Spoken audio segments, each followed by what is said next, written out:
Hey there, mushroom hunters. Well, I'd like to report somewhat of an unusual find.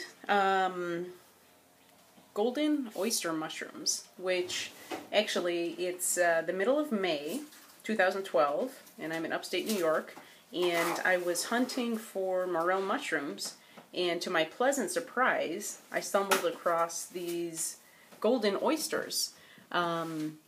They were on a stump in a mainly deciduous forest. This forest has ramps growing in it, lots of hills, some small streams, some conifers, not a lot. But yeah, I did some research, and I guess even though oyster mushrooms typically grow in the fall, late summer, fall, they can be found all year long in some different climates. So keep your eyes open for these oysters. You'll know an oyster mushroom if it has, as you can see here, the veins running through the back of it like a seashell. The stem will be off center.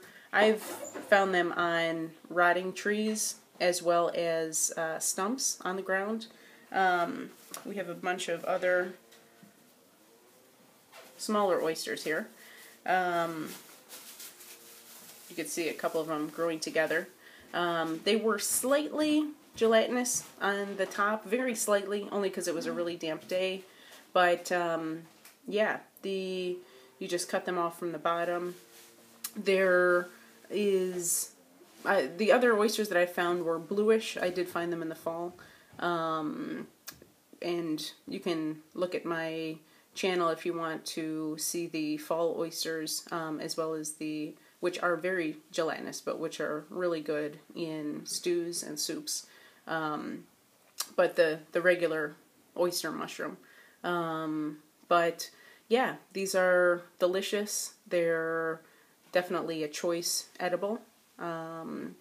So keep your eyes open for oyster mushrooms. Like I said, I didn't think that they would exist in the spring, but I was proven wrong. There are a couple of false oyster mushrooms. One is very hairy and it's orange. It smells very sulfurous. There's another false oyster which is very bitter, and apparently even raccoons spit them out. So keep your eyes open for oyster mushrooms throughout the year. Okay? And happy hunting.